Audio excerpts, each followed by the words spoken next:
Did you know you can use the minor scale in a major key song? Well, yes, it's a thing, and it's called modal mixture. And it's when you borrow notes from a scale outside of the key you're in and use notes from that. There are many modes to borrow from, but today I'm going to talk about the parallel minor scale, which is by far the most common, and you've definitely heard it. Trust me, you have. So the parallel minor scale is nothing new. If you already know the major scale and minor scale, you'll be able to understand this. Let's say we're in the key of A, and we want to bring in some out-of-key notes to add some harmonic interest and come up with some new ideas. And the parallel minor of A major is A minor. This is distinct from the relative minor, which you'll hear that term a lot. The relative minor would be a minor scale with the same notes as the major key it corresponds with. So, for example, you'll find the keys of C major and A minor have the exact same notes. A minor is the relative minor of C major. The parallel minor of a key is going to have the same tonal center. So the parallel minor of C major is C minor. The only difference between the major scale and the parallel minor is 3 notes. The 3rd, 6th, and 7th of the minor scale are flattened.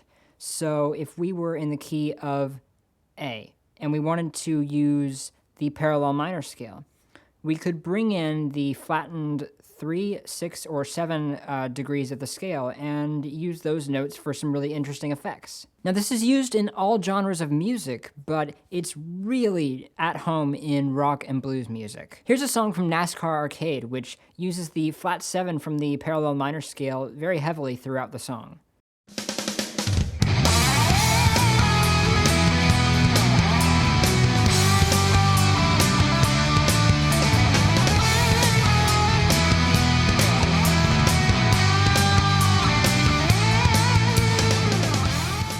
In the key of A, hear how the G natural is used instead of G sharp like you'd expect from the key. It's just one note difference, but it really affects the tone of the song. Another good example of modal mixture is the opening theme to the anime K-On!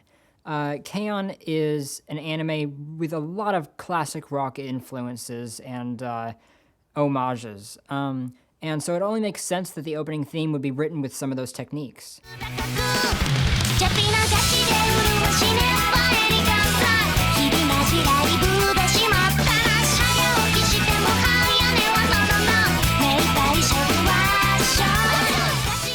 The flat 6 and flat 7 chords borrowed from the parallel minor of E major find their way into the chorus here. In this progression, the flat 6 and flat 7 allow the bass to keep moving up, which adds to the excitement, I think.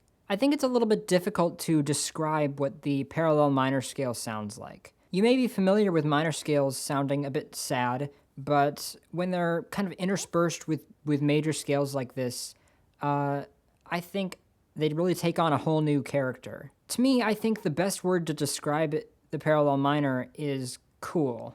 It's just something fun to jam out to, and I think it's a special kind of sound that you can't get with just the major scale by itself. Outside of rock music, I find the parallel minor to sound very heroic in more orchestrated works. I'm not entirely sure why that is, but I hear it a lot when I'm watching movies, and it really resonates with me in that way. For example, here is the title screen from Pokemon Red and Blue. This has a very cinematic feel, and the use of the parallel minor is a big reason for that, in my opinion.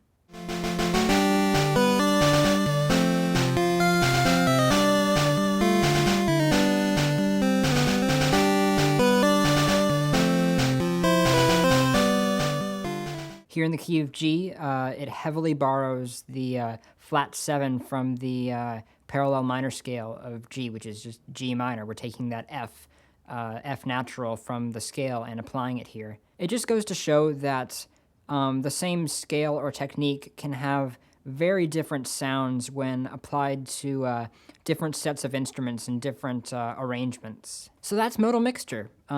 Again, Modal mixture can utilize many different types of scales, but the parallel minor is so common, and it uses a scale that hopefully many of you are already familiar with. I just wanted to start you out on that to explain the concept. The parallel minor scale can be found most often in rock and blues music because it's such a defining part of that sound. But you will find it in plenty of other genres as well. Be sure to listen to as many songs as you can and just see if you can pick up on it, because it does take on different kind of tone characters in different genres and in different arrangements. It's very versatile, and it's a very good way of introducing out-of-key notes into your music. Comment below if you find a song you like that uses the parallel minor scale, and if you have any questions, feel free to add them in the comments, or you can email me at ongakuconcept.com, or you can email me at ongakuconcept@gmail.com. Thanks for watching, and I'll see you guys next week.